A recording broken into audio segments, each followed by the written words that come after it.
Hello, everyone. It's Phil and Cam, as well as Frederick, and today we're going to be talking about wireless, wireless speaker solutions that are available from Denon Marantz, Denon Marantz and Bowers and Wilkins. So, Cam, how are you? Outstanding. How you doing? Excellent. And how are y'all doing? Yes, and Frederick is joining us from Hong Kong again, and he is actually on vacation again, aren't you, Frederick? Yeah, that's right. It's Labor Day holidays in, I think, most of China, Japan, and yeah, I think Europe even. So Friday morning for us, 9 a.m. Hello, everyone. Okay. So we're going to be talking today about, like I said, wireless speakers. And of course, if you have any questions, please make sure that you toss them into the chat so Frederick and I can actually go in and answer those questions along the way. Now, we've talked about certain Denon and Marantz, Denon wireless speakers in the past, but we do want to spend more time talking about the new Marantz Horizon, which we have two models here today. But before we get started, let's talk a little bit about one of the speakers that has been really successful for us, which is the Denon Home speakers. So let's talk a little bit about those, right? So I put together some little bit of a presentation just to go over it. So let's bring up some of the slides real quick, and this covers some notable things. So the Denon Home speakers are basically the second or third generation. Actually, was it the second generation of wireless speakers offered by Denon that supports HEOS. One of the nice things about HEOS is HEOS allows the system to evolve, and we continue to add additional music services and capabilities to these speakers. And of course, there's multiple sizes. So starting with something as small as a Home 150, which I have.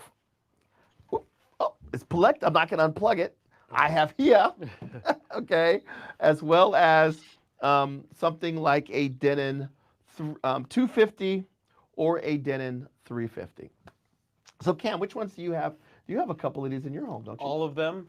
I have all of them scattered throughout my home, Okay, so so I can have audio within every single home, every single room, and then of course we'll dive into it a little bit. It's easy to control it because obviously you jump into HEOS and you can control the music inside each one of the rooms. exactly. So when we talk about these wireless speakers, the biggest tip that I tell people who are looking at this type of solution is two small ones are a lot of times better than one big one, because it allows you to evenly distribute music throughout your home. Often we see people who come and buy one big one, maybe a Denon Home 350, and they put it on the far side of the house or the far side of the dining room, and then when they want to hear it when they're sitting in the living room, they have to crank it up. So those who are close to it hear it's too loud, and those who are far away, it's not loud enough. So it's often better to utilize multiple Denon Home speakers, all grouped together.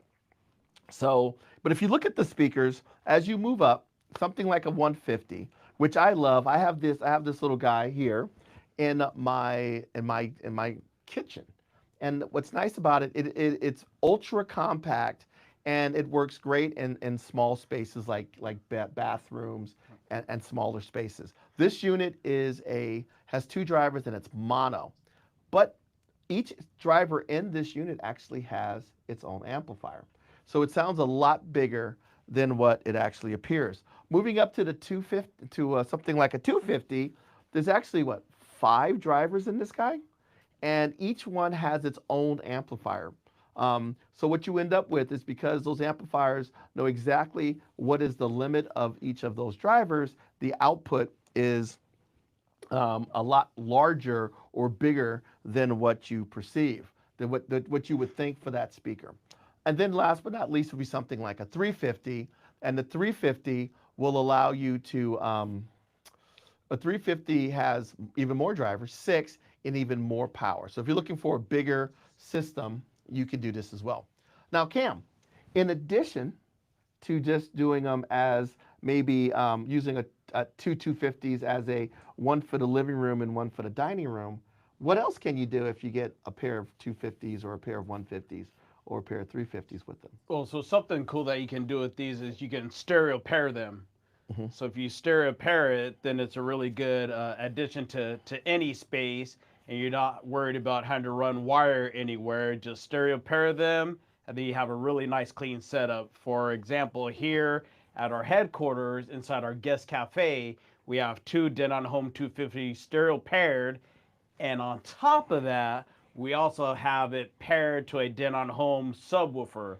So it's a really cool setup that we have here in our experience center inside the guest cafe. Yeah. So actually, since we're talking about wireless music, um, there's a couple. We have to show you what our space is. I actually have the HEOS app on my iPad, and if you look here, this is actually the HEOS app, and this allows you to see all of the music services that we have. So, for example, right now, I have it defaulted to Pandora, but if I wanted to, I could change that default to to Tidal.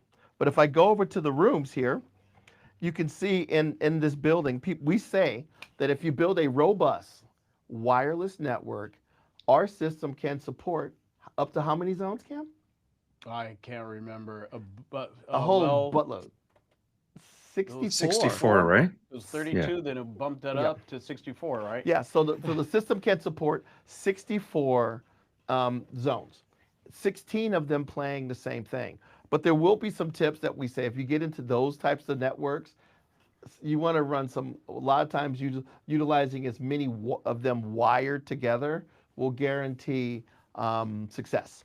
So, but if you look here in this building, you can see that there is a wide range of zones here. And And and you're gonna see some weird stuff in here, in particular today, because we just got finished with a training session all week long, and so we had people in here training, and they may have gone in here and did some weird stuff in here. So you may see some stuff in here that's not normal. Okay, so I just want to lead with that. yeah. So for example, in one room we have a 350. Then if you go here in the employee cafe, I can scroll down and I can see in the guest cafe, I have two 250s connected. And then we have several different things going on at the same time. We even have a They grand, left it alone. Good. we even have we even have an Horizon, which is one of these guys in downstairs.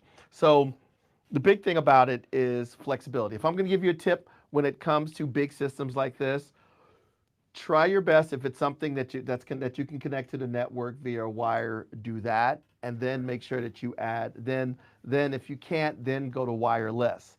If you decide that you want to use a lot of wireless devices just for the convenience, do not, I repeat, do not use the little router that comes with from your cable company. So Frederick, we talk about that. What's the disadvantage of utilizing the routers that come with your internet provider?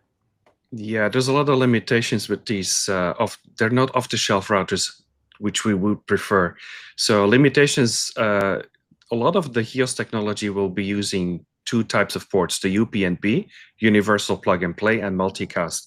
And those things typically are either blocked or not enabled, or in the firmware it's just not available to actually enable them. So this is why mostly in Europe and in Asia, we will recommend off-the-shelf brands like ASUS. I'm using a mesh at home. I've got 3 routers into a mesh, and that works perfectly, flawless. So no problem so far. I've got a 350 that sits in the kitchen. I have a home theater, the Cinema 40, and then there's another 150 in the bedroom, the master bedroom, and I've never had any problems so far with things dropping out. The good thing is there's plenty of technologies that you can use to stream to these. So for example, if my wife is cooking in the kitchen, she's airplaying from her iPhone to the 350. And then at the same time, I group it using the AirPlay to the home theater, the Cinema 40 in the living room. So the music plays in sync. And then after that, when we're done with dinner, I do the dishes, and I'll ask Alexa to play a live stream from Spotify, something like that, my favorite music. And so far, everything really integrates very well. I can say transfer the music from one room to the other, that sort of stuff. So no limitations with off-the-shelf routers, which is what we would recommend.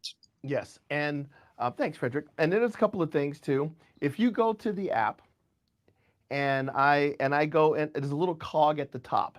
If you're worrying about or wondering how well or if is your Wi-Fi network robust enough, we tell people, a lot of installers, to take the Denon Home that they want, one of the Denon Home speakers they want to utilize, and go to the farthest room, as far away from your router as you possibly can, your Wi-Fi router as you possibly can. And then you can go into help and hit check my system and then go to the network status. And then what you're looking for is you want to make sure the signal is either good, excellent, or wired. So if you look here, the reason why our system is quite robust is because a decent amount of the products happen to be wired. So so we have, and if you look here, we have a wide variety of things. We have everything from wireless Denon Home speakers, wireless Marantz Horizons, wired Marantz Horizons, AVRs, headphone. We have a headphone display now where you can play music Yeah. through a pair of headphones, through a network player, but you'll see that it's a little bit of each one. So the quickest way to see, if you go here and it's not good, or you also have the ability to check the actual signal, and they'll give it to you in like dB scale and everything else. Let's see if it'll do that. Oh, yeah.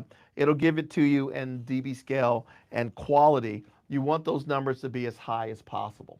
If you can't do that, or say you need more coverage, the best way to do that would be an access point, or a lot of people are using one of those little mesh networks, little pucks you put around your house. If you may want to move those around a little bit to try to get better coverage. Wi-Fi doesn't like going through walls, so line of sight is always better. The less walls, the better. I think Frederick, your house is your apartment is basically concrete, right? So Yeah, how does so and I'm sure that has an impact on your wireless experience sometimes. it does. And that's the reason why it's only a 750 square foot flat. So the reason why I use these three meshes is just to have the coverage in every place. So the main router that sits in the living room has a wire that also goes to a second mesh, which is in an office room. That's probably like 10 meters away. And then the master bedroom's router, where the 150 sit, that is wireless pinging. Yeah, the mesh network is trying to see which one is the closest one, so it can switch from one to the other. So that's the advantage. If one of these would filter out for some reason, drop out, then it will reconnect to another mesh. So you always have a robust network, so to speak. Okay. So, and now, if since we're talking about Denon Home speakers, let's talk about some adjustments that are actually built into these. And the reason why I want to do this is when we get into the Horizon and the Grand Horizon, they have some additional functionality that is not found on any of the other HEOS devices, which I'm going to actually have Cam go through. But first, let's just look at a something like this little Denon Home 350 that is actually in one of our demo rooms. And it's a little lever at the bottom of the screen where, of course, you can go in here and you can adjust. Someone has the treble cranked Wow. all the way up. Yeah, they do. So you'll notice here that this unit here has bass and treble settings. Also, when you first set up a Denon Home speaker, it will ask you, where is that speaker located in your room? Is it up against the wall? Is it out in the open? And the reason why it needs to know that is if I take a speaker and I put it up against the wall, it's going to have a lot more bass. So it will automatically tune itself based on where that speaker is being placed. So each one, at a minimum, you would have something like bass and treble. Now, if I go and I do something else, like say I go grab a different HEOS enabled device, say all of a sudden you have the Denon Home speakers, but then maybe you want like a little Denon Home amplifier to drive some of your an older pair of speakers. If I go into one of those, so let me go into my office.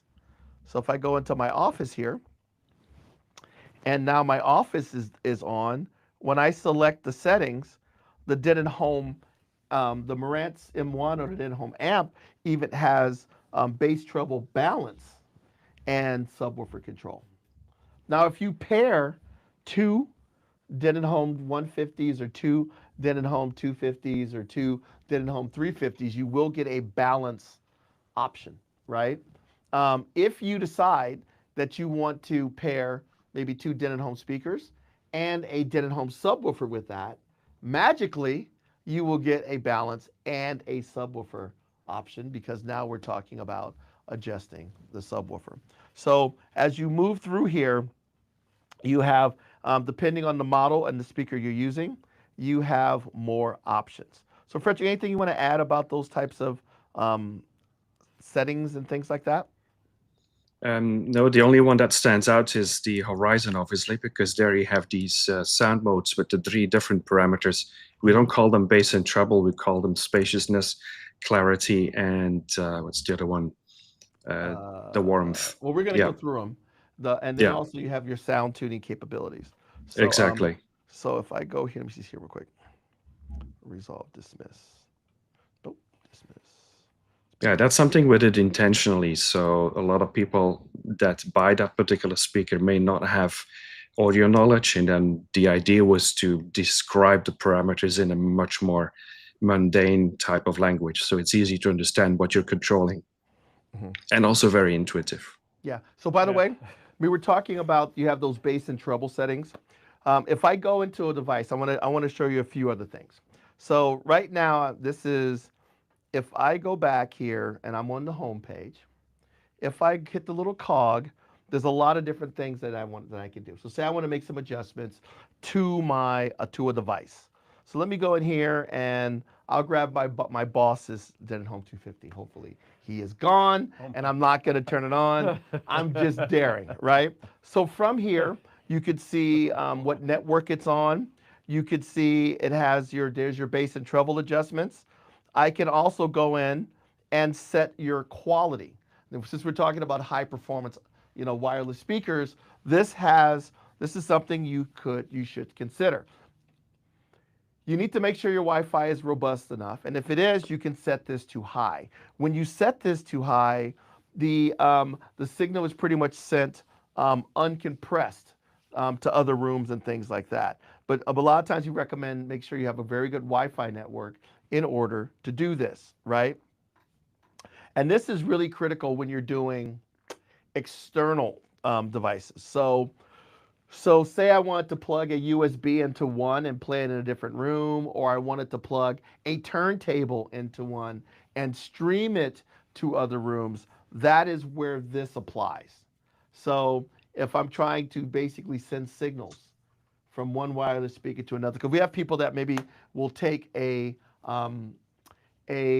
receiver, or actually a audio-enabled device, like a hi-fi piece, plug a turntable into it, and they want to stream it to other rooms. Leave this at normal unless you make sure that you have wired or your Wi-Fi network is very strong. If you get dropouts, that tells you that you probably need to reduce it because this is using your network to pass that signal from place to place to place. Now, the other thing you can do is we talked about that placement control. So this is where you would go in and under placement, determine where that speaker is actually placed. Is it an open space away from the walls? Is it close to one wall?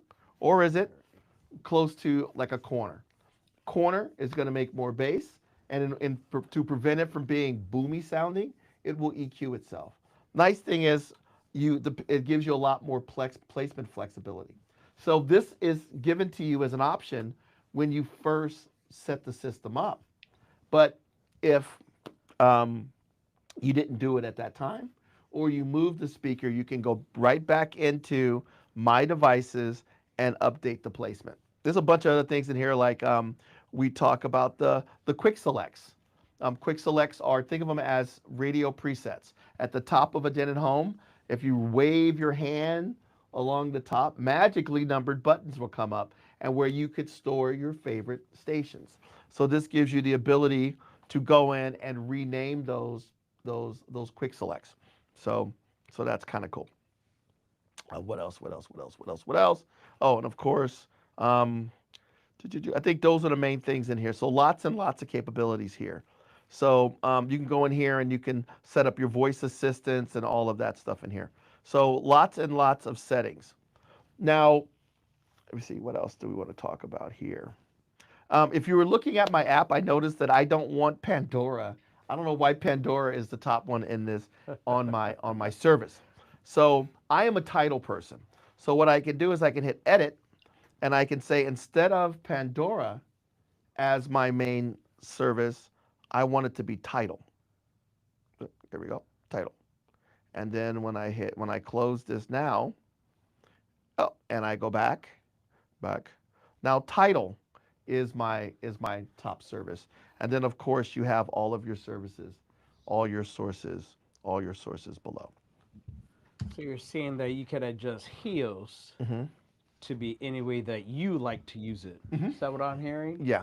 Oh, Yeah. imagine that. Yeah. So that's one of the things that we're going to talk over the next few months about upgrades to this system and how we're going to be adding new movie services and new music services and new capabilities. But I do like the fact that it's getting a lot more visual and things like that on how you actually operate it. If you have not used HEOS lately, use HEOS. It is not the HEOS from years past. Yeah. So if you have your mindset on HEOS, because I used HEOS 5 years ago and I have this thought about it, give HEOS another shot. Exactly. HEOS is totally different if you used it 5 years ago and haven't used it since then. Mm-hmm. Go ahead and download HEOS, give it a shot, and then tell Cam what you think. Yeah. A couple things I do want to point out about the app. Go back to the app real quick because we've had this question. Right now, I am on a Denon Home speaker. And I have the ability, of course, to, do title. And if I add services like Amazon Music or Spotify, I can have those extra, think of them as like little options below. So if I want to add Spotify, title, Deezer, one of these other services, they would appear below, right? So, and then if I go down below that, you'll see this phone. So if I want to take something that's living locally on my phone, I can send that to the speaker. If I have a server in my house, a network drive, NAS drive that has a bunch of stuff in it, I can send that to my house, to my speakers. Of course, I have a USB plugged in to the back of the device. I can send that. But then there's also one, and of course there's Bluetooth and AirPlay. But there's also one called Inputs. What this does is it looks at all of the audio-based HEOS-enabled devices in your home, and all of those inputs that are available on any of those devices I can access. So, for example, Joel has a Cinema 40 in his office, and say he was playing a phonograph. I can actually take that phonograph and I could stream that to pretty much any audio-enabled HEOS device in the building.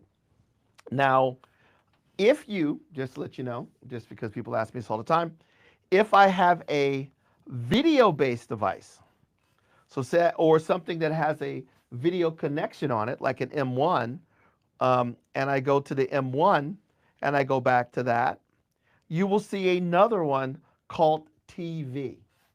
And when I click that one, that will allow it to connect to the eARC, the HDMI input.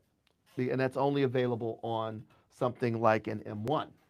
Now, to get even more complex, I'm going to try to go back to my office and it's going to be set to TV. If I go and I grab an AVR, right? And then I go to the AVR, instead of saying TV, it will say AV. So now all of the audio inputs that can be shared across the building, I can access. But then all of the TV inputs that are available in the building on that receiver, it's slow, would show here. So normally it's being a little slow right now, but it would show you optical one, HDMI 1, HDMI 2, all of those things. So if you wanted to access and play back the stuff, that's the inputs that are physically, the video inputs on your TV, it would go through AV. All right. So right now, if you're trying to share music, the best way to, and you want to share, the USB can be shared at pretty much everywhere. You know, if you want to share those video devices, the video devices are pretty much, I'm trying to figure, I don't think you can share a video device anymore with an audio-based HEOS device anymore. But you can share all of your analog devices. All right? Just want to point that out. So, so like I said, there's a huge amount. So we have these Denon Home speakers that have been quite popular, and they've been available for a long period of time. I love them. I think that they work really, really well for their particular application, right? And of course, we also have the wireless solutions for someone who maybe has a pair of an old pair of speakers, and they want to be able to add it to the ecosystem. You can. So Cam, so let me ask you, what's the advantage of having something like an amplifier and a pair of speakers over a wireless speaker, a pair of wireless speakers? Pop quiz. I didn't know there was going to be a pop quiz. Well, obviously, with an all-in-one solution, you have that all-in-one solution, and that's what you have, and there's no expandability on it. Mhm. You can't plug anything else into it to make it bigger. Mhm. Whereas if you get something like a wireless a streaming amplifier, like a Denon Home amp or a Marantz M1, you can plug in your starting speakers, Mhm. and then perhaps you say, you know what, these starting bookshelves were great, but now you know what, I'm really getting into this audio thing, and I'm willing to spend a little bit more money. I want to step into some floor standing speakers. I want to step into some tower speakers. I want to drop more money. So I'm going to go out and buy some bigger, better speakers now. So now you can upgrade just your speakers without having to upgrade anything else. So it's more, you can upgrade easier if you buy something like that. Yeah, so I think there's kind of two scenarios. If you want to start small and go big, the wireless speaker solution is a great way to go because you can start with one 250, and then when Sure. you want a stereo system, you can buy a second 250, right? Sure. But as you said, the amplifier and the speakers are connected. So if I decide I want to change my speakers or use those speakers with a different amplifier, I don't have that. I don't have that option. So the if you're trying to grow your system the simplest way possible, would be a wireless speaker one at a time and continue to grow in your system. Sure. If you want to be able to have more future flexibility, then you may want to gravitate more towards a wireless amplifier and a pair of passive speakers. There is no right or wrong way. In your house, you have both combinations. In Right. my house, I have both Right. combinations. True. You know, Yes. so it all depends on the use case. Yes. In my kitchen, a Denon Home amp with a pair of passive speakers were not going to work, right? No. But a 150 works perfect for that. Sure. Maybe in my daughter's bedroom, a 150, a 250. In my living room, my dining room, we have two 250s in stereo up there. It's just easier to do that. In my office, I went the other direction. Right. So there is no right or wrong way. It just depends on which way you want to go. And things have gotten, and we've gotten a lot of great accolades, and people have been very happy with the Denon Home 150s, 250s, 350s. But there are people who are more demanding and looking for even higher end solutions. So we want to talk a little bit about that. That's the main thing I really want to focus on today, and that is the Horizon and the Grand Horizon. So Cam, what are these and what makes them kind of special? Well, so let me see where I'm in the camera here. So what we have here is the Marantz Horizon, and then the Marantz Grand Horizon. So what's really cool about these is that the Marantz was told, hey, we just want you to make the best speaker you can make. Well, what's our budget? Don't worry about that. Well, what should it look like? Don't worry about that. Just make the best speaker you can make. Go do it. And this is what they came up with. So what's really cool about this is I like telling people, think of this as an all-in-one solution, and it's a 3.1 sound solution. So there's an array of speakers here. There's an array of speakers on top and an array of speakers on the side. Actually, we'll show you. And then there's a subwoofer smack dab in the middle. Yeah. So actually, there you go. So this is a true 3.1 sound solution. And then the same for the Big Brother here. So the Big Brother has 8 speakers. Let me make sure I got that right. 3, 4, 5, 6, 7, 8. And then the Little Brother has 6 speakers. Okay. Now, before we get started on this one, I do want to answer a couple of the questions. So Oh, can you I didn't bring the see chats up, questions. because he's got people up there. I'm waiting for gotcha. producer Nick to put the chat up. So there was a question actually on the chat that I saw, that from Dirty Films. I like that handle. He was like, how many Denon Homes can you pair? Ooh. Well, that is a very good question. The best way to think of it is, you can stereo pair, a left and a right would be 2. But you can group up to 16 playing the same thing. So say if I want to sit on my couch and I don't want a traditional stereo like Frederick has behind him with the 2 passive speakers and the box in the middle, but I want to have that effect, Yep. I could put a 250 on the left side of the room and a 250 on the right side of the room, or any matching Denon Home speaker, and it will do a stereo. Now, if I want to walk around like a really big my house, and I want to hear the same song played evenly and with echo free, with no lag, across multiple rooms as I walk from room to room to room, and I want to play the same song, 16 if you wanted to do that. So hopefully that would work. Okay, so hopefully that follows it. It's funny, the chat's not showing here, but it's showing on my phone. Where are you seeing chat? I'm looking. Okay, so it's showing on so that was something that's showing on my phone. Okay. So let's talk a little bit more about this speaker. And I really do love these because they are available in 2 different sizes and 3 different colors. The best way that I can explain these 2 speakers would be, as Cam mentioned, we were trying to come up with a great sounding, beautiful to look at object. Some people love traditional hi-fi and the look of traditional hi-fi, but some people are worried that that look is going to overwhelm or just does not fit their lifestyle. So they wanted something that was as beautiful to look at as it was, as it sounds. So these are catered towards that. I like to call it musical art. And Oh, absolutely. So, and the funny thing about it is, I've worked in this industry for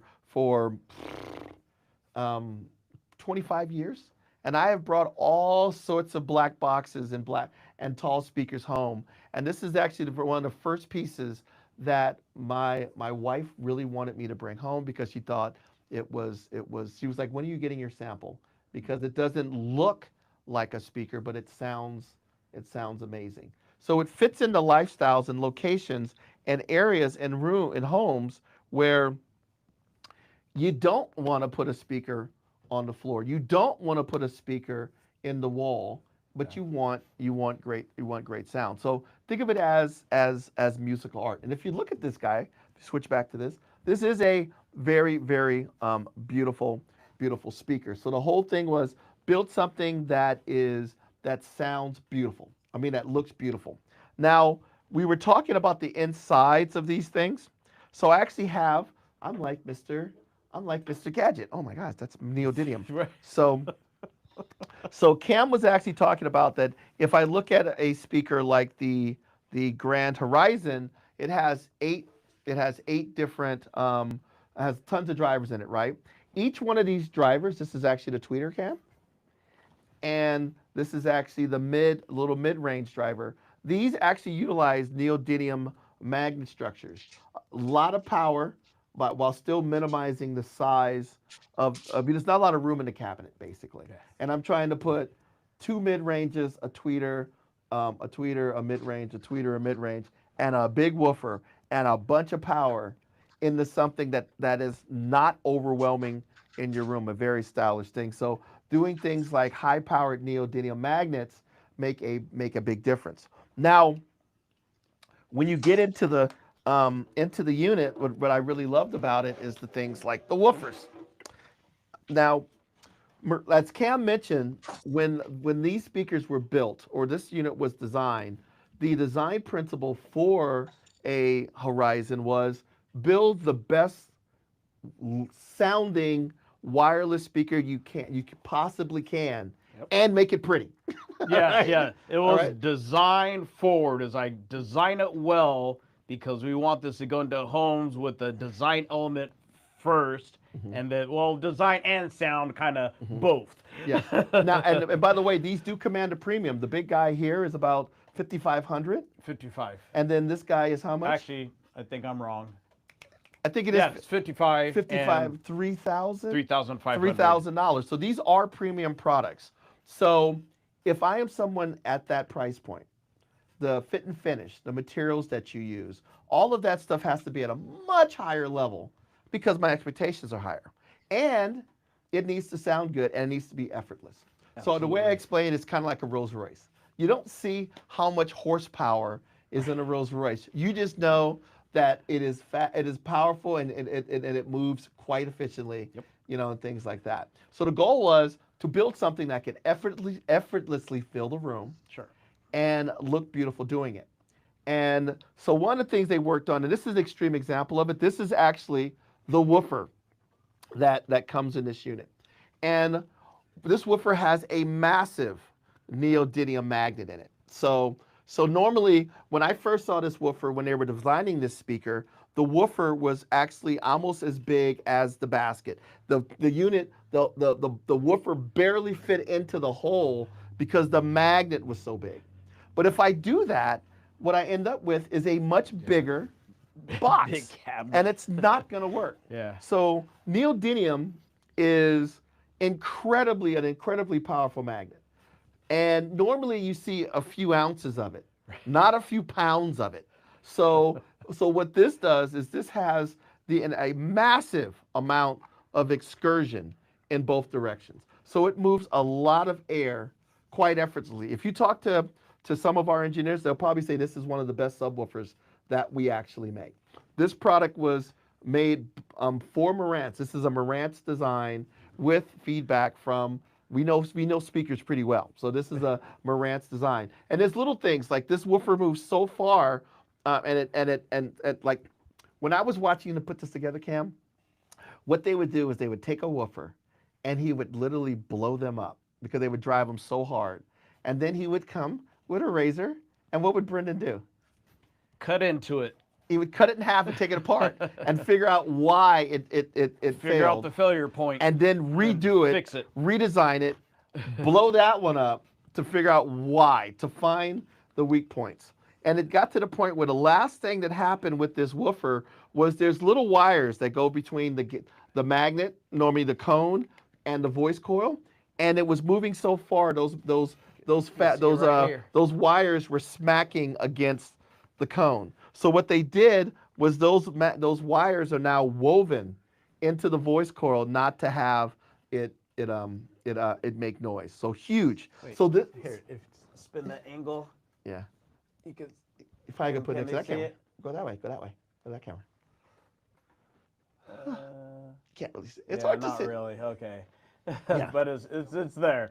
Yeah. So this would be they don't Brendan and the engineers don't like to call it an 8-inch woofer, but this is an 8-inch long throw woofer that would be found in the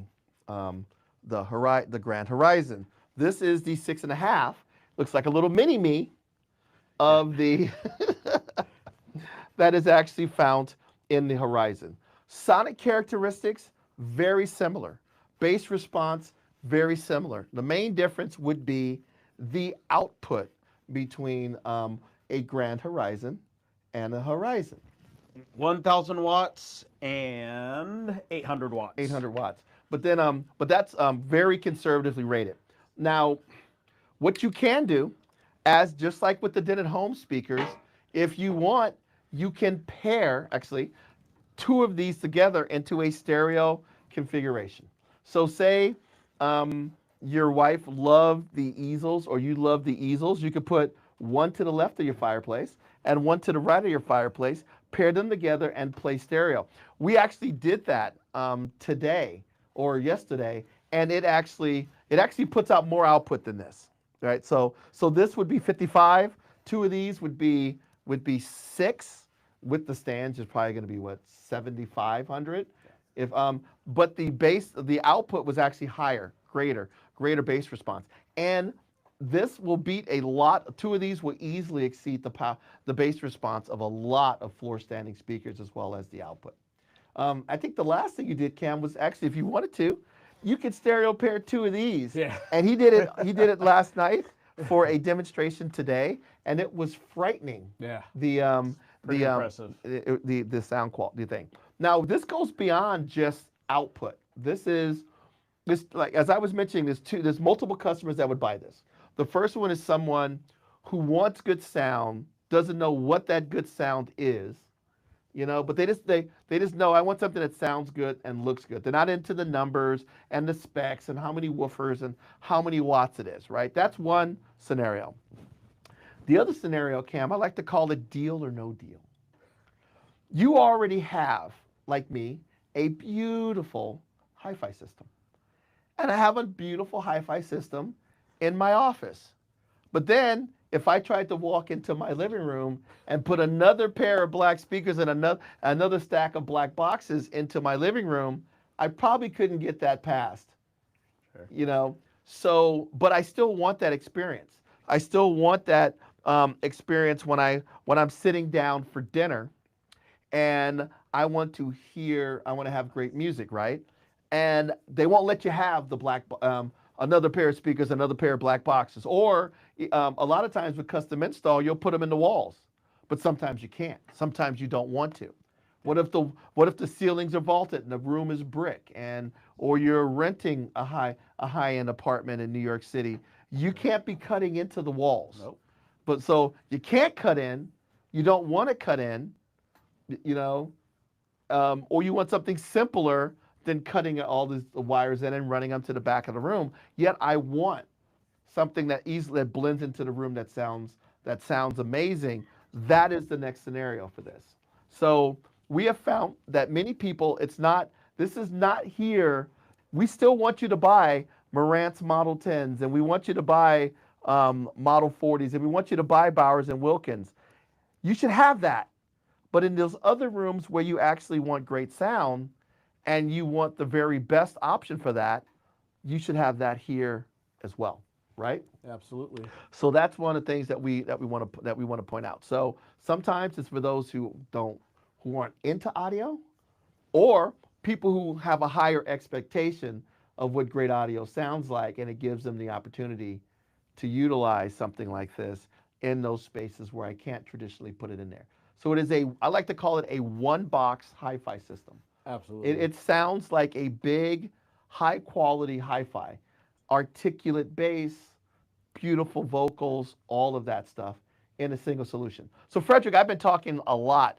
Anything you want to kind of mention about these speakers? Because you've actually done a lot of shows in APAC and basically all over the Dubai and everything else with these. Can you talk a little bit about them as well?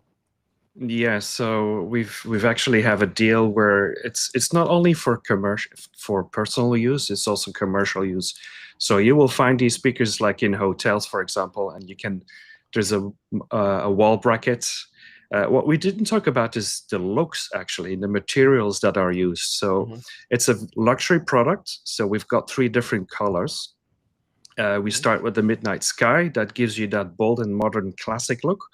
We're actually using natural stones. So it's the basis of every speaker is sourced from Italy to Asia all the way. So the process of finding that right material, the right color, and the right veining, and that was actually a long process. So for the Midnight Sky, we're using a high polished black Nero Marquina marble with the matte black porthole. Right. So, and also we did a lot of work on the mechanicals of it. So we did some what we call FEA, finite element analysis, to determine how much stress that particular part is going to take, because it's a heavy speaker nonetheless. So there's a lot of risks when you're using natural materials. So we wanted to make sure that that part is robust, but also being able to maintain that thin, sleek look, because it's natural. Of course, every piece is unique. So the other color is Moonray, which is a little bit more subtle. It's soft minimalism, as they call it. And there we ended up using white gray Carrara marble with the matte silver metallic porthole. So it blends in places, but also stands out a bit. And then the last third color, which is also a core Marantz color, is the Marantz Champagne. So there we settled on a warmer creme beige, what we call Serpeggianto marble base, that's matching that champagne gold metallic porthole. That's kind of the one. So that marble is very unique also in terms of veining, so it makes it very luxurious. Okay, so actually, Dirty Films is asking why is it round? And why is it a sphere? Yeah. Yeah. So there's a couple of things about it. The first thing is, it wasn't supposed to look like a speaker, and most speakers are square, these square looks, right? So the roundness has kind of a softness that blends in very well. The next thing is there's lots of little subtle things that this speaker has that kind of harkens back to what Marantz is. And one big part of it is like the porthole. So if you look behind Frederick, he has a pair of Model 10s. It has a porthole. This kind of look is kind of follows that. If you look here, it has kind of a wave on it, like that kind of wave. But if you look at any new Marantz product, you'll see that. So part of it was, how do we make it not look like a traditional speaker and be more pleasing? And one of the ways to do it was to give it kind of this rounder, softer shape. As he was mentioning, the material is seamless. I can't tell you how many different versions of this fabric I saw, because they wanted to make sure that it had a little sparkle to it without being gaudy. So it was like there was a lot of care that went into how much grain goes in the marble, how much, what type of marble should we select, what type of material should we select, how sparkly or how reflective should that material look, and what should it look like under light. There's 11 patents on this fabric alone because it's an eco fiber that is sourced. So the fabric alone has 11 patents on it. And I'll add to the question as to why does it have that shape, because the shape goes into, I'm trying to think of the terminology I want. What's the saying where form follows function? Yeah. Because the speakers Thank you. I forgot about that. are placed in such a way that some of our competitors, like you'll never catch me calling out names of other companies and putting us against it, because I that's just something that I don't do. But some of our competitors, I'd love to get up, but I block off our cameras. But you have to be dead center in front of them for it to sound good. For us, due to our clever placement of our speaker, the Horizon and the Grand Horizon, you can be standing anywhere within the room and it sounds good. You do not have to be dead center for our speakers to sound good. So these speakers, due to the clever placement of the speakers around this speaker, it fills the room, so you have a sense of spaciousness all over the room because of the way that this is designed. Yeah. So it's clever placement of these speakers. So that's why, like I said, form follows function, or function follows form. Yeah. Do I have that backwards? They both work. So I'm glad you brought that up. So the first thing, the front of this is not flat, which allows us to angle those speakers and fire them to make it give you a wider sound field. The next thing is the rounder shape of it also reduces the amount of refraction. If you look at the Bowers and Wilkins speaker behind him, you'll see that the cabinet is curved behind Frederick. That helps eliminate that hard surface that's going to impact your sound quality. So it makes the speakers seem more open. So being able to aim them properly, being able to have that kind of smooth, rounded shape also eliminates any kind of hard surfaces that are going to make your speaker sound boxy. The last thing is if you look at the image, the having them in that circle allowed me to have a place to put the woofer in the middle. And so think of it as if I could have had a big long rectangle that looked like a sound bar, but it would have been boxy because it would have been a hard surface. And then where am I going to put a massive woofer if I had this big long bar? Well, now I got to put the woofer someplace else. But if I take that and I kind of almost like bend it into like kind of a circle, number one, I still get that wide dispersion that I would have gotten from that hard surface square box. But now I have a middle spot that I could take a subwoofer that's far better than any soundbar that's on the planet Earth, probably better than most subwoofers out there, and place it in the middle. Oh, by the way, even the amplifiers in this unit are custom made specific. So not only all the drivers, the cabinet, the fabric, all of that stuff was taken into account, but even the amplifier was designed specifically for this speaker. The video's not doing it justice. It's not, because I'm looking at the video feedback right now, and it does make it look like it's just a complete circle. It's something you got to kind of see in person because you'll see that it's angled off and it's not a flat circle like the video's making it look. Yeah. So yeah.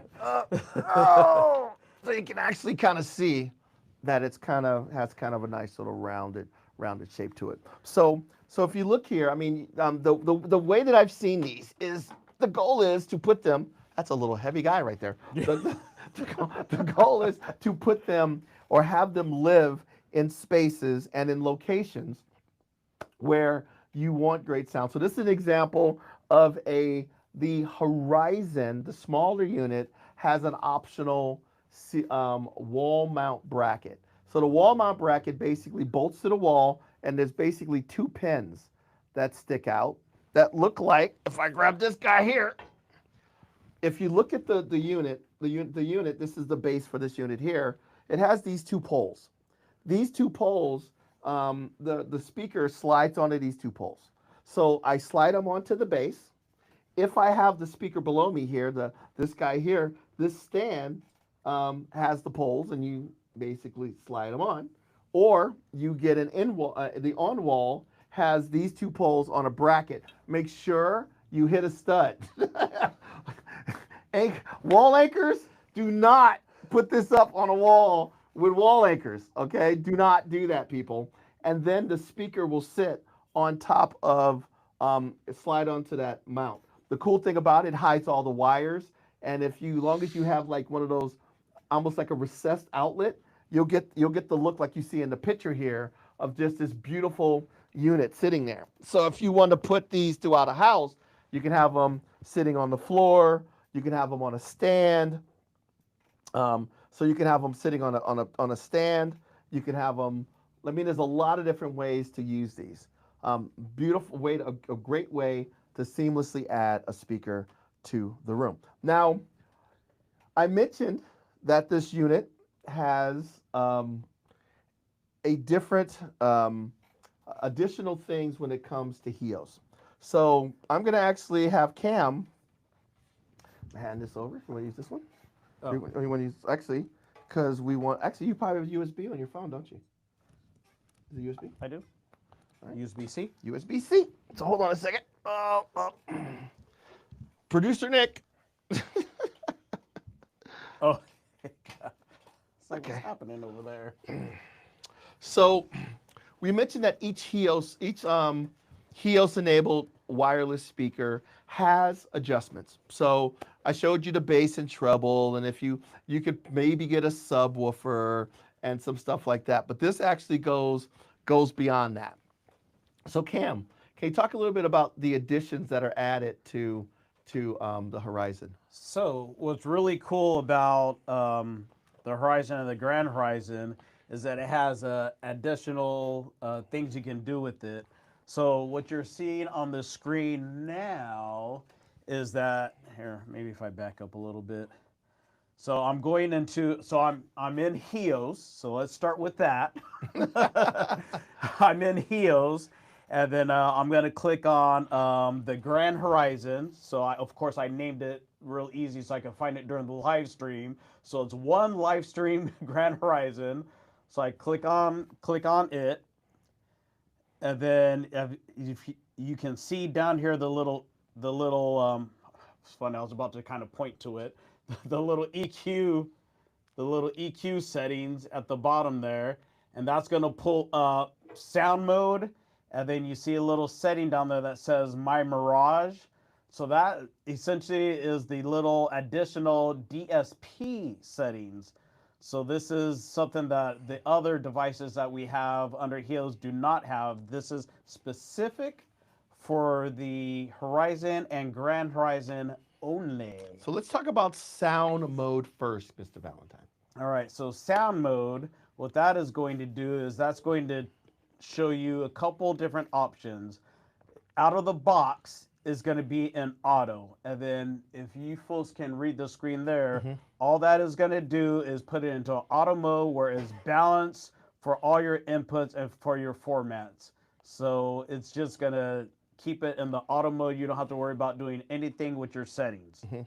I will mention that we have done lots and lots of demonstrations, and because the auto mode adapts to what you're listening to, it does a great job going from whether you're going from a blues track to a hip hop track to a classical track of coming out with a very, very balanced sound. Yes. Now, but some people want to have other adjustments. Like, what is the Sound Master mode, Cam? So can anybody guess what that is? Raise your hands. Oh, we can't do that yet? That's not a capability we have yet? Okay. All right, so Soundmaster.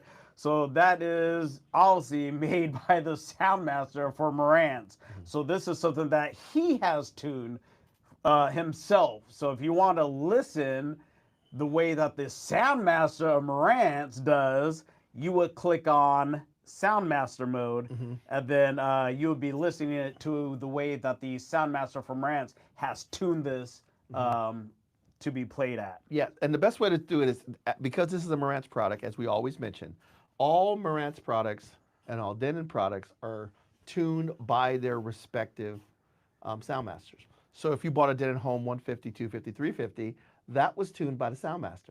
If you buy a Marantz Horizon or Grand Horizon, that is tuned by Ogata-san, who is the Marantz Soundmaster. So this is the mode that he designed. Some people like it. It seems it's a little more laid back.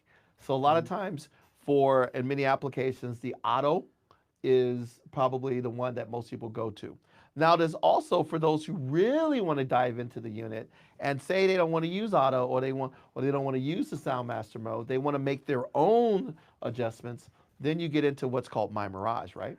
Right, and so we touched on this real briefly as we started into this. So what My Mirage is going to do, so I quickly tapped on My Mirage. What my Mirage, that's a kind of a tongue twister.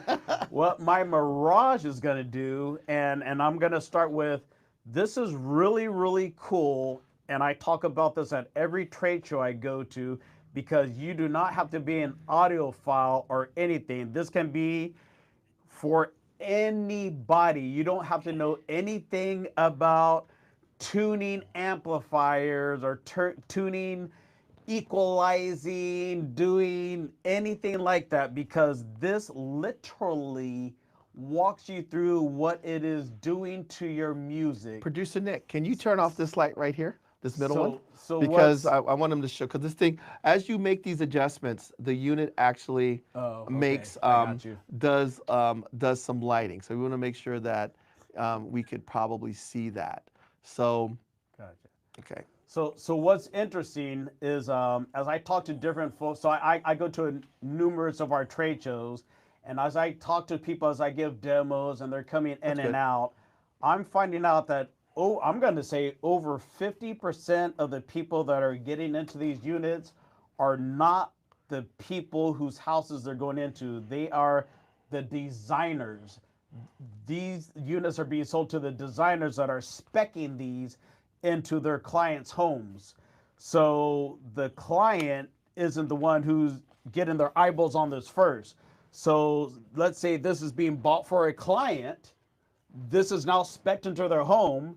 They know nothing about audio. They don't need to. They're going to get this and be like, all right, my Mirage. Oh, yeah, I remember they told me something about my Mirage, and I want to now tune my music, but I don't know anything about tuning. Let me see. They said it's easy. I don't have to be intimidated. So I click my Mirage like he told me. Now it says warmth. I don't know what warmth means.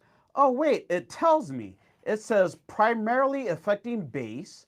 Positive values add depth and richness. Oh, that's simple. And then, you know what? So if I move this around, not only do I now know what it does because it just told me what it does, but I'm also going to get visual cues off of the device itself right here. So as you see, as I move, negative values are going to reduce perceived bass. And with that, my warmth is going to get cooler. And as you can see, this ring is going to the left and the color is going bluer to indicate, yeah, your warmth is getting cooler, your perceived bass is getting taken away. As I move it back up, I'm adding, as they're saying, warmth. And those in the audio world know we're adding bass, positive value. Now you're getting more bass, so that ring moved to the right and the color changed more to the orange color. We're adding more warmth and richness, more bass. So super simple for anybody to understand. So of course I'm going to bring that back to 0. And then should I turn on soundscape or is that going to mess up the speakers for the audio? Well, what the soundscape is, if you turn on for a second, what that does is, how's that audio sound in your ears, Nick, producer Nick? So I'm thinning it out, going cool again, taking bass away, and then I'm moving back over, adding more bass. Yeah, it'll be hard to hear here, but one of the reasons why they put that in there is, say you did not have a source connected yet. This track is kind of a rhythmic track that allows you to hear how it impacts your room, how the sound has changed in your room. So that was the warmth one. What's the next one? Clarity? Right, so the next one, well, I'm going to go spaciousness. All right, so same thing, right? Don't need to know anything about music, but if you do, that's great, but you don't have to. It tells you spaciousness is going to alter the size of your soundstage with positive values, creating a large ethereal sensation. Negative values focus sounds closer to your horizon, all right? So again, I'm going to start moving to the left, all right? So I'm going to take away, and then as you see on the horizon, is going to make the strip here on the LED smaller, trying to show you that it's trying to make itself smaller, right? And then again, going to the right, it's trying to show that it's trying to make it bigger. So it's trying to give you a visual cue that, hey, I'm getting bigger or I'm getting smaller. So not only, again, it told you what it's going to do, and then it's also visually trying to give you a visual indicator about what it's doing. And again, it has a soundscape for that, but I won't bother playing it for you because it's just not going to go well over the live stream until you listening to it. And then lastly, put that back. Clarity. Oh yeah, let's move that back to 0. And then lastly, we have clarity. Again, tells you what it's going to do. It's going to tune the precision with positive values, spotlighting fine details, and then the negative values are going to de-emphasize them, which can be helpful for like a poor quality recording or something like that. If it's a poor quality recording, you're not going to want all the details of that poor quality recording, so you can de-emphasize them. Yeah, so if you're listening to a rock and roll track that's really harsh, that's a great option. Take some of that away. Exactly. So again, take a look at the ring here. This is in the middle. then as I take it away, it's going to try to visually show you what it's doing. So check this one out. So as I move it to the left, I don't know if that's really coming through well on there. I kind of see the light shine on it, but it's trying to show that it's getting fuzzy. It's trying to show you that, hey, I'm getting defocused over here. Now check out when I go back to the right, I'm focusing. It's kind of like, hey, you know, I'm sharpening up. I'm sharpening up. Look how laser focused I am now. It's trying to show you that, hey, we focused ourselves in real good here. And again, right back to the middle. Yeah. So I think that's really, really cool. And it's really something you have to be in person and listen to it with the soundscape mode in, turned on, and then have it slid left and right. It's really something you have to experience in person. But I did want to at least show you it so that you know it's a cool capability that we have added to these two pieces. So so a big part of this speaker when they designed it was first thing, utilize a really, really high-end set of drivers and a high-end amplifier circuit to ensure that I got the best possible sound. Utilize the finest materials that I possibly could to make sure that I get the most beautiful looking object. And then utilize what we know, what we've learned, Marantz has learned over the years when it comes to DSP processing, to give you a sound that seems much bigger than the speaker itself. And that's one of the things you'll notice. If I play one of these speakers, the sound seems to be coming. If I was playing the speaker right now, and it would seem like the sound was coming from where Cam is sitting and where I am sitting, if you were sitting in the middle of the room. It sounds big and spacious. Absolutely. And that's one of the things that's great. You can walk around your room. It sounds big and open. It gives you the impression of a 2-channel hi-fi system without having to have a big 2-channel hi-fi system. And that's one of the reasons why the speaker has really, that I actually really love it. So Frederick, anything you'd like to add as we go along with this? Absolutely. The clarity could also be used in your use case. So if you do background listening, you would probably turn the clarity down because it's more fuzzy. If you do more critical listening, because that's also a use case for this particular speaker, you would increase the clarity. So based on that, there's a couple of other things also that we can talk about is how you interact with it. Like when you walk up to it, it will wake up because it has a proximity sensor in it. It's actually a laser that then will sense it will wake up. Yeah. Yeah, and then so you can actually turn the volume up by touching certain parts of the speaker. You can actually turn the lights, turn it up if you don't have your device in front of you. That's right. And also transport controls. So the bottom 30 degrees on the circle, those are the transport controls. So you tap once, you do pause, you tap again, it continues playing. You double tap, it goes to the next, or triple tap and goes to the previous track. So very intuitive. Actually, what we didn't mention is there's about 100 LEDs in there. And each LED is actually an element of the North Star. So you see on Marantz, a lot of older devices in terms of styling, you will see that North Star. In the newer devices, when you start up on the OLED screen, you will see the star glowing that pops up. And the older classic vintage devices, there is also the North Star embedded in it. So every single LED, every one of those 100 LEDs is actually one of those elements of the North Star. So in terms of styling, they really thought it through. Yeah, and I remember them working on these things for years. But people have been incredibly impressed. We just did a 3-day training for a decent amount. It was like probably 15 or 20 salespeople. And every time we play it, I don't care for them or for it's a VIP guest or anybody else, they are quite impressed with this unit. We're not saying that that the traditional Marantz products are going away. We just wanted to provide another option. The analogy that I always use is think of almost like Porsche. Porsche still makes a ultra high-end sports car and designed for the most passionate Porsche enthusiasts. That would be something like Frederick has behind him, a 10 series, designed for the most passionate audiophiles that are looking for the ultimate in style, design, performance, right? But at the same time, we also want to make sure that people are exposed to what Marantz can do.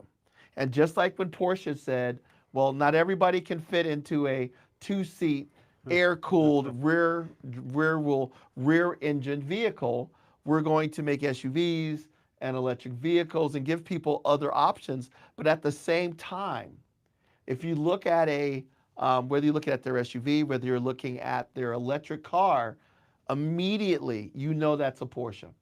It looks like a Porsche. When you get inside, the materials are like a Porsche. It drives like a Porsche.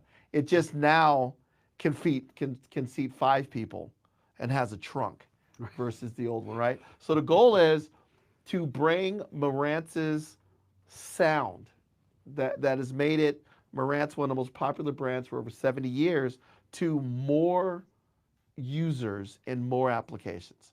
So, and I love the fact that we introduced both the Horizon and the Model 10 in the same year, just to remind people that while we're looking for new ways to bring the Marantz sound to other people and other applications, we have not forgotten who we are and what we do. And by the way, you can have the link that comes with the 10 series is HEOS. This unit is HEOS. So if you decide, and it just shows that some of these capabilities branch all the way across all the categories, whether it's a receiver, a hi-fi piece, or even pretty much the ultimate wireless speaker that's out there. So anything else you'd like to add about this speaker? Oh, I covered everything I wanted to cover. How about Frederick? Okay, so let's see if there's any questions. There's one more thing that I kind of want to point out too. And Frederick, these are quite popular in the EU, and that is the Zeppelin. Can you talk a little bit about these, because these are really popular in the for certain regions. So tell me a little bit about the Zeppelin, because I know you did a video on the Zeppelin for us a while back. Yeah, so Zeppelin is again like a single chassis or single device, single container with several drivers in there. I think there's specifically 5 drivers in the Zeppelin. This is what, the 5th or the 6th generation. We have the Zeppelin, we call it Pro now. So considering the previous generation, there's a little bit of fine tuning in the DSP, but we use the same drivers, the same chassis, the same cabinet, but upgraded in the DSP, the performance. So you have much better definition now compared with the previous one. We did an A/B test, and also in terms of clarity, it's cleaner. It's easier to drive all sorts of music. It's got wireless technology in it. It's part of the formation, so it's slightly different form factor, and also the angled drivers facing upwards a little bit, because mostly people will put it onto a cabinet or something, and you will be walking around. So it's not a device where you're going to be sitting in front of it. It's more like for background listening, but for someone who likes the Bowers & Wilkins sound, true to nature, as the artist intended, that type of thing. So the sound you're going to get is very clean, very detailed, a nice open mid-range, and it's perfect for filling any type of living room where you want some music on the background to give you that extra feel. So this is a product that's been in different generations improved. It's got that iconic design. We call it Zeppelin because it looks like a Zeppelin. The aircraft, obviously that's what we're referring to. It floats a little bit, and then it has that backlight on the bottom, which you can customize. So if you have a specific color scheme in your home, you can change the LED. It's an RGB, so you can change it to whichever color you want. So, and then the way you interact with it is not using the HEOS app, but using Bowers & Wilkins equivalent. It's called the Bowers & Wilkins Music app. you can stream to it. So it's in fact a Wi-Fi speaker. So you can AirPlay to it, but you can also use Bluetooth. It's got aptX HD. It's got all the latest features and codecs. So from functionality point of view, it's ideal for somebody who wants very good music but doesn't want to put the big black boxes or a complete hi-fi or home theater system. Mhm. That's pretty And much like I said, summed I up in have it. found that if you want to do a lot of wireless music zones and you want all of those wireless music zones to play simultaneously, like if you say you want to have 4 or 5, you have a living room like in our house, big open space American homes where you have a living room, your living room is open to your dining room, which is open to your kitchen, and you want to put multiple speakers in the room. A Denon Home solution is great for that. If you're looking for, if you only maybe are concerned with the having really, really, really, really good sound, and that Bauer sound in a single and you're going to be playing one room at a time. That is where the formation comes in. And then if you want the basically as many zones as I want and basically as completely uncompromised of a solution that is available from our brands, that is where the Horizon and Grand Horizon comes in. And some you can start off with maybe a single Horizon and then add a second one and stereo pair it. Or you can do if you don't have space for two, or you don't want to, but you want something that can fill a large room with immersive hi-fi like sound. That is where the Grand Horizon comes in. Our goal is to provide you with wireless solutions starting at a couple of $100 all the way up to the ultimate solution, which is several $1,000s. And that's what makes us special. Very few companies offer all of these different types of solutions to meet the needs of all the different types of customers that are out there looking for a wireless speaker. So, anything There's a, else you'd like to add before we let these guys go? yeah, there's a question that came in. Why don't we use HDMI in the Zeppelin? Now, the Zeppelin is a two-channel product. It's a music production product to reproduce music. We have another product called the bar, Formation bar. the Panorama 3, right? Mhm. So Formation Bar, Panorama 3, those specifically are sound bars with HDMI capability that will allow you to take the input of your TV and then use it that way to reproduce the sound of your TV. So also the Zeppelin would be a little too high to put it under your TV. Mhm. That's why we use a very flat design for the Panorama 3. Yeah. The Grand Horizons do have I was just about to say, ARC capability. guess what else? If you decide you want to do that, of course, because of its shape, it would probably be to the side of a television because most of the time where it's going to be placed. But you can actually utilize this. Does have ARC input, and because of it, the sound stage that it throws, even if it's slightly to the side of the TV, so it's not blocking the TV, it will do a very good job of filling your room with a immersive experience. It even decodes Dolby. Now, in the future, they're working on utilizing, if I plug the eARC into one, I will be able to also send that signal to a second unit. That's something that they're working on. So if you want to put one to the left of the couch and one to the left of the TV and one to the right of the TV, you could probably do that in the future. So if you are looking for that other solution, that is that's one of the nice things about the Grand Horizon. And the Horizon is it also has ARC or eARC capabilities. Okay, so great questions. So I think that is. Yeah, there's one more question about speaker wires. That's something we can keep for a next topic, a next live topic where we can talk about cabling, the materials of the cabling, whether it's a copper or if some silver element in it, and what it does to the sound.